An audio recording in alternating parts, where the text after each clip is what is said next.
இயற்கை விவசாயம் என்றவுடன் நமக்கு எல்லாம் நினைவுக்கு வருவது நம்மாழ்வார் ஐயா அவர்கள்தான். தமிழ்நாட்டில் பசுமை புரட்சி, இயற்கை வழி வேளாண்மை முறைகளை ஊக்குவித்தவர் நம்மாழ்வார்.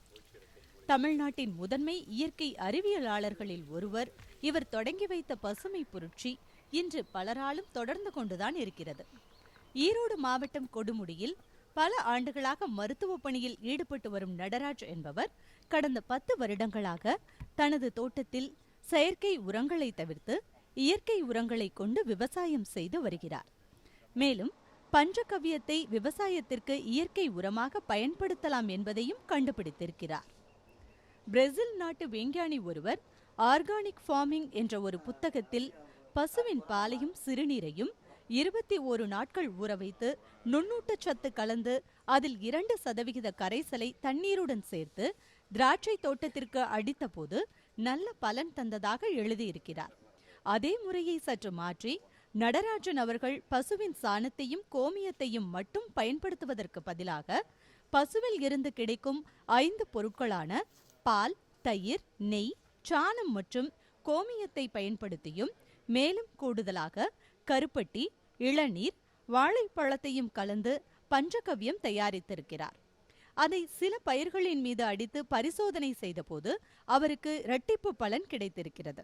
அதன்பின் தன் தோட்டத்திற்கு தேவையான பஞ்சகவ்யத்தை தயார் செய்து 1 ஏக்கர் பயிருக்கு 15 லிட்டர் பஞ்சகவ்யத்தை தண்ணீரோடு கலந்து பாய்ச்சி புடலங்காய், வாழை, மாதுளை மற்றும் முருங்கை என இயற்கை உரத்தில் விவசாயம் செய்து நல்ல விளைச்சல் கண்டிருக்கிறார். பிரேசில்காரன் சாணி கோமியத்தை மட்டும் தான் யூஸ் பண்ணுறோம், கோமுத்திரத்தை மட்டும் தான் யூஸ் பண்ணுறான். நாம் ஏன் அந்த 5 ஏற்றி தரணுன்ற ஒரு எண்ணம் வந்ததுங்க. அப்புறம் வெளியே ஒரு மணி நேரம் காத்திருந்தேன். ஐயர் பூஜையெல்லாம் முடிச்சு வெளியே வந்தார். கேட்டால் எப்படி தயாரிட்டீங்கன்னா அவர் சொன்னது, நாங்கள் கொடுக்குற பிரசாத பஞ்சைங்க. இது 4 மடங்கு பால், 3 மடங்கு தயிர், 2 மடங்கு நெய், 1 மடங்கு கோமூத்திரம், சிறுநீர், பசுமட்ட சிறுநீர், அப்புறம் ஒரு அங்கலாசி, ஒரு கட்டவரில் ஒரு அங்கலாசி அளவு, ஒரு நெல்லிக்காய் அளவுக்கு சாணி. ஒரு 2000 நாளுமே சாணி அளவு அவ்வளோதான். மற்றதெல்லாம் இந்த ரேசி எப்படி போடுவோம், இதுதான் வந்து பிரசாத பஞ்சைன்னு சொன்னார். அப்புறம் அதை கேட்ட பிறகு அப்புறம் இந்த 20 ரூபா செலவாத்தி 20 ரூபா முடிச்சுட்டு யோசனை பண்ணி பார்த்தேன்.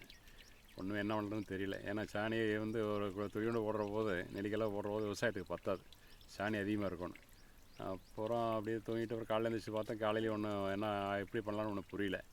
அப்புறம் காலையில் தியானம்லாம் முடிச்சுட்டு அப்புறம் கொஞ்ச நேரம் வந்திருக்கிறது. அப்புறம் தான் ஒரு ஐடியா வந்தது, ஐயர் பரவலாம் தலை கட்டி மாற்றலாம் அப்படின்ட்டு அதை வந்து தலை மாற்றிட்டோம். செயற்கை உரங்களை பயன்படுத்தி உற்பத்தி செய்யும் விவசாயத்தால் மக்கள் அதிக அளவில் நோய்கள் தாக்கப்பட்டு பாதிக்கப்படுகின்றனர். ஆனால் நம் முன்னோர்கள் இயற்கை விவசாயத்தில் ஈடுபட்டு தேங்கில்லா விவசாய பயிர்களை உற்பத்தி செய்து நோய்கள் தாக்காமல் நீண்ட ஆயுளுடன் வாழ்ந்து வந்தது குறிப்பிடத்தக்கது.